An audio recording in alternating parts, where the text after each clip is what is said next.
Hi, I'm Darnell at Whalen Recipes, and this is my review of the Bella Fold and Store Dual Temp Griddle.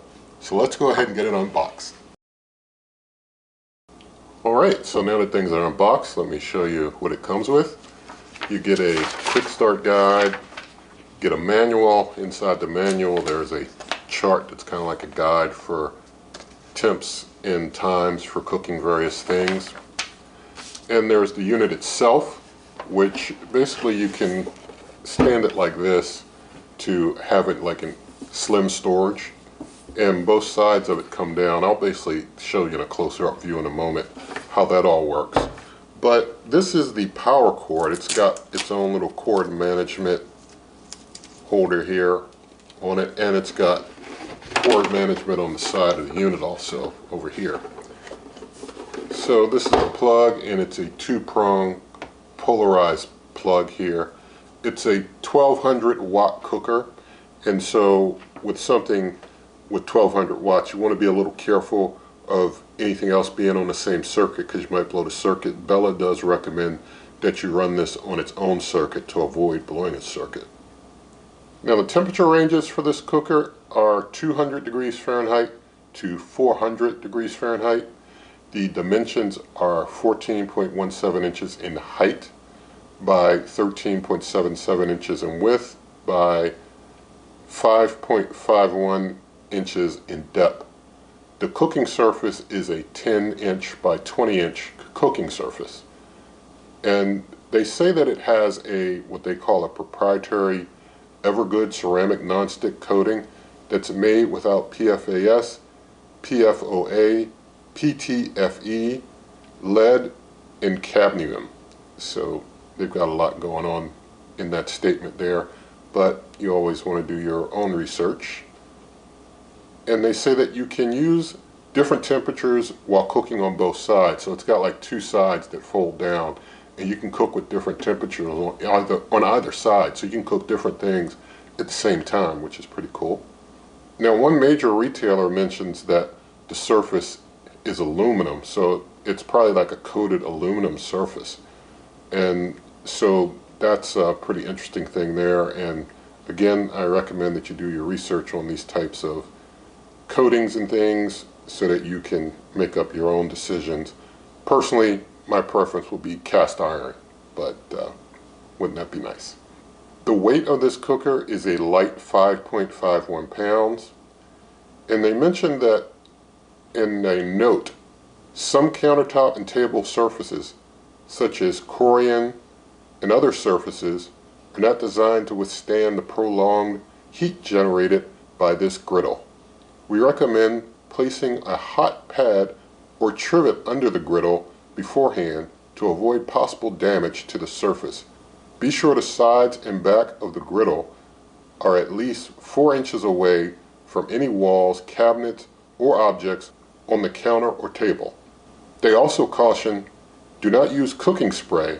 They can cause buildup on the cooking plates and may affect the ceramic non-stick performance of the product. I've also heard of those aerosol cooking sprays sometimes removing coating from certain products. They don't mention it for this one, but I've seen it for some other countertop appliances.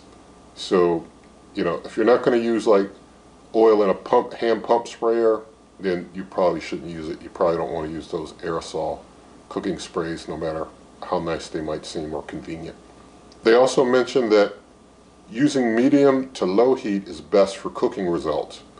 Very high temperatures can cause discoloration and shorten the lifespan of any ceramic nonstick surface. If higher temperatures are necessary, preheat on medium heat for a few minutes. Now, I will be doing some temperature testing where I'll be foregoing that and going straight to the highest temp, but I'm making you aware of what they recommend. They also mention for best results and preserve the ceramic nonstick coating longer, use nylon, plastic, wooden, or other utensils. Never cut food on the griddle, obviously, but you don't want to use anything metal or glass or anything that's going to scratch that ceramic coating.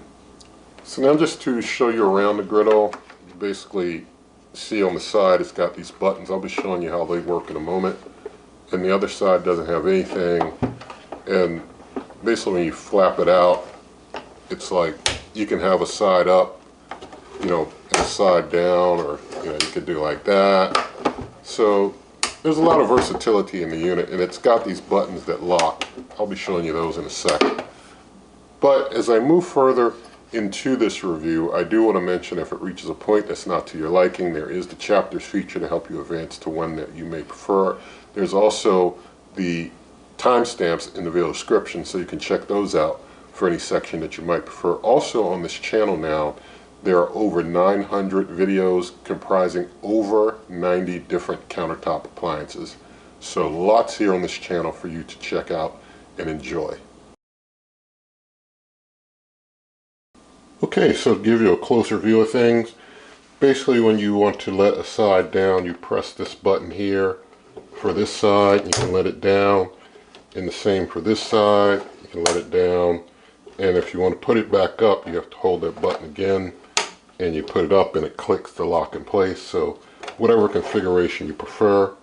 This side is where the cord is, so you basically want to turn it around the other way, and you need to do that because your temperature adjustments are over here on the other side. And so there's basically off, then there's a dial for 200, 300, 400, which is your maximum. There are indicator lights here and here. When things are basically warming up, the indicator lights, let me move this back a little more, maybe you'll see it a little better. When things are preheating, the indicator lights will light up. Once things reach temp, the light will go out, but the light will come back on during the cook when things need to basically get hotter again as it regulates temp. The light will come on and off, but it just lets you know when it's producing heat. The light is not an indicator that the surface is hot or not, it's just warming up at those points. Also, there's a drip tray here, so like you see there's the holes here. Things are designed for the juices to flow into these holes here, and then you've got a drip tray that is a pull-out drip tray here, and that's what you can empty when you're cleaning. I think mine has a little water in it from cleaning. So pretty nice design there. Of course, if you're cooking something that produces a abundant amount of grease, you might want to check this grease catcher earlier than the end of the cook, just to make sure it's not getting overflown with grease. I mean, of course, if you do that while grease is flowing in, then you're going to have a mess falling in there if you pull it out. But you want to consider, what I'm saying is that you don't overflow this grease tray. I mean, if you do, then I guess you'll have grease all around in there or something, but it's something to consider, the size of the grease tray versus what you're cooking. Maybe you can, you know, stop after a batch, get your grease tray dumped out, and then start your next batch. Now I want to do some quick measurements of things. And I guess there's a lot of ways that one could measure this, but we see when you go handle to handle this way, we've got about an even 2 feet that way. When I go from the cord management in the back there up to the front, it's 14 inches that way. And let's see, we'll do the height also. So you see a little under 4 inches, 3.5 inches there. Now I want to try also putting it up and seeing how things measure when it's in its full upright position. So here we've got, you know, 5 inches for the base, and for the height this way, we're looking at, with the handle, we're looking at over 13 inches. We're looking at just under 14 inches from my vantage point. Let's see. Yeah, under 14 inches. Not quite 14 inches. So yeah, we're under 14. So over 13, under 14, when things are straight up like that. And so that gives you an idea of the measurements. Also, I want to measure one other thing though. I want to do, if I'm doing like one plate. So one plate is 10 inches by, let's do this other way, 10 inches by 10. So yeah, so it's 10 by 10, which would make your 20 by 10 surface that they say the cooking surface is. So now I'm going to go ahead and get things plugged in. And let's see. Alright, got it all plugged in now. And I wanted to talk about some things that they say you should do when you first set this cooker up. They do mention that you should do a burn off before you use it. And they say, note your folding griddle may emit a small amount of smoke and or odor when you use it for the first time. This is normal and harmless. However, we recommend that you do not eat the first meal you make with the folding griddle. So, you know, basically do a burn off, do a good burn off, and you should be okay. I'll be using this temperature test as my own burn off. And they mention that you should wash the plates before you use them, of course. I've already done that. And they say that you should coat the ceramic nonstick surface with vegetable shortening before heating. If necessary, remove excess oil with a paper towel. I'm using ghee, clarified butter, ghee, instead of any sort of a vegetable oil type product, but you can do your own research as to why I'm using ghee instead. Now for the temperature test, I'm going to have to use like infrared heat gun and things like that, thermal imaging and such, because all my devices that I would set on the product to measure heat have metal and I don't want to scratch the surface. So I'm basically going to, I think this one I already had kind of up from off. Yeah, it's already a little warm, so I kind of got a head start.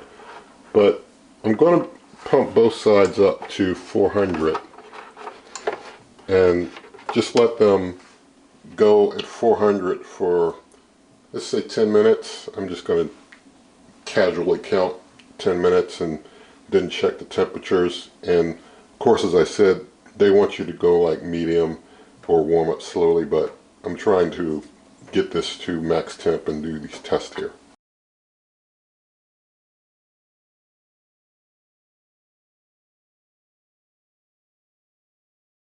Alright, so it's been going for about 10 minutes, and I'm going to use this infrared heat gun. I know that reflective surfaces can throw it off, but we're going to do it anyway. So it's reading 390 on this side. Yeah, it's like in the, I don't know if I can get it, angle it so that you can see well.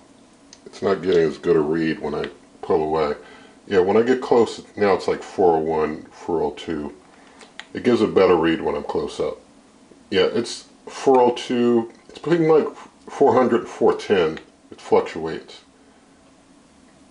Now this one's like reading 420s. It could be because of the reflection, but it's within temp, is basically what's going on here. When I feel down here, I'm not feeling heat. You feel underneath.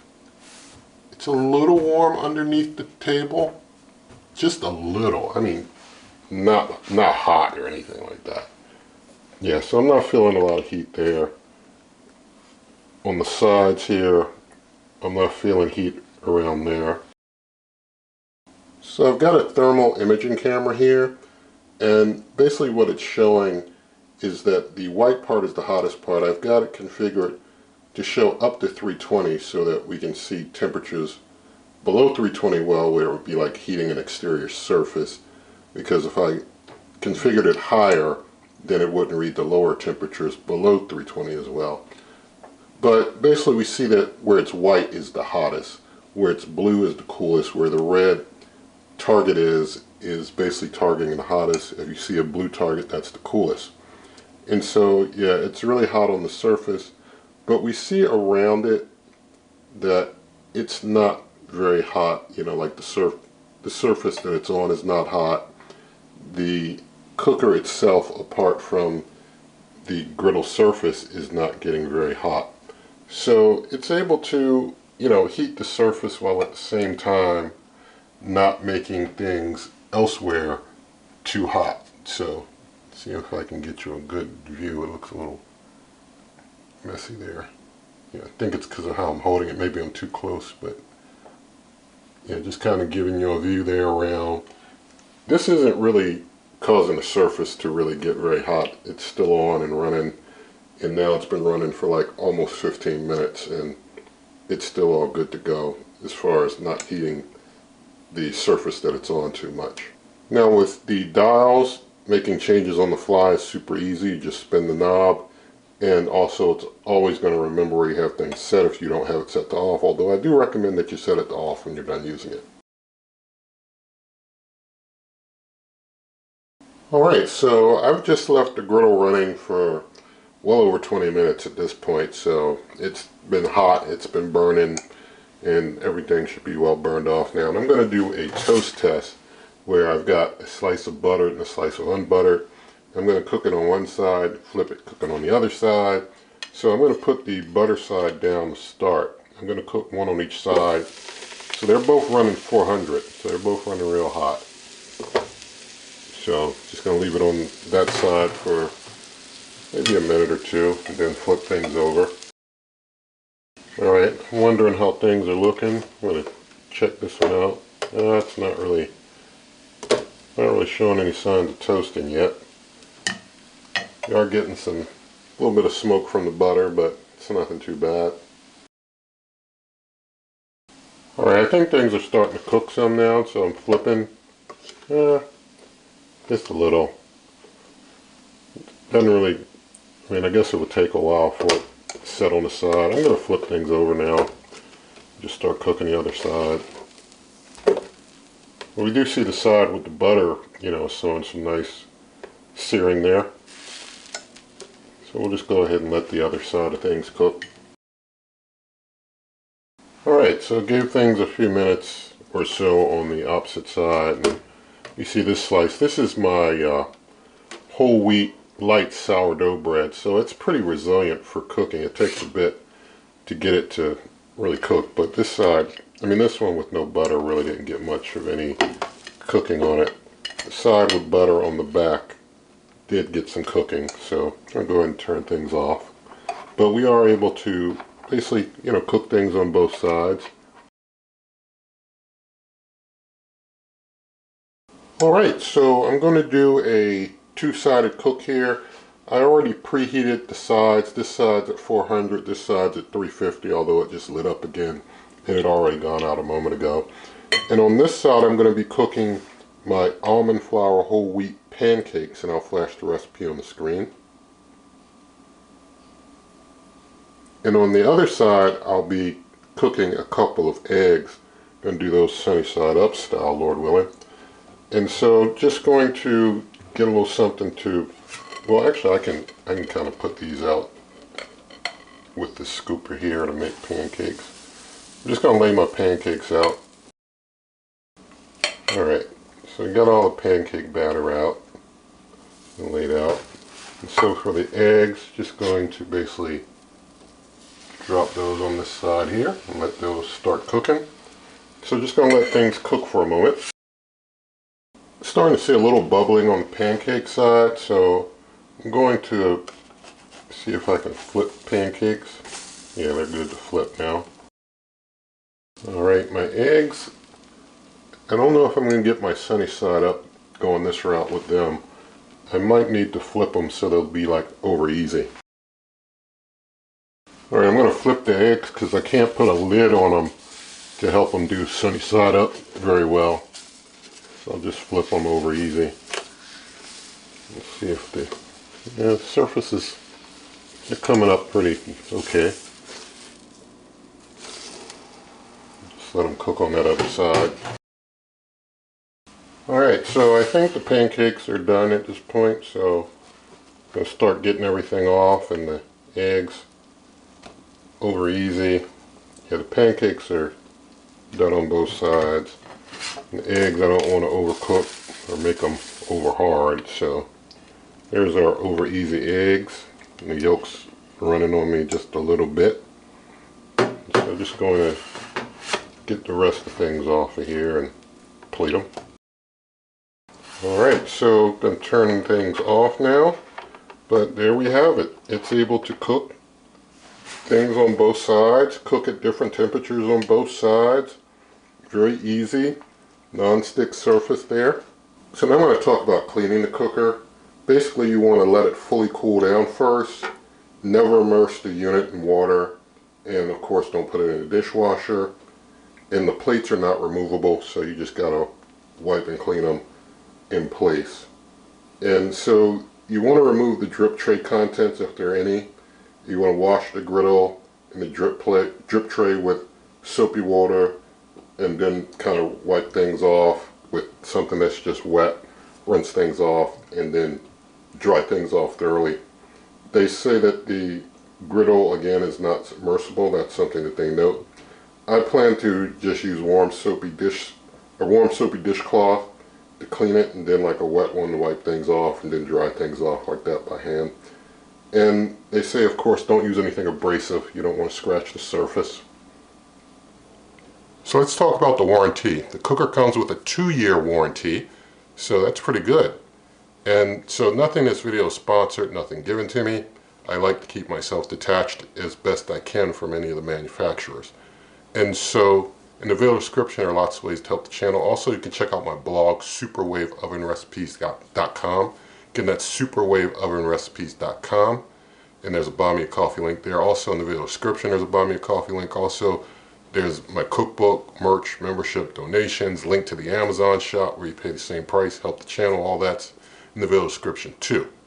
And so with all that said, if you like the video, please do give it a thumbs up, share the video with a friend, leave your comments, subscribe, hit that notification icon, and good eating.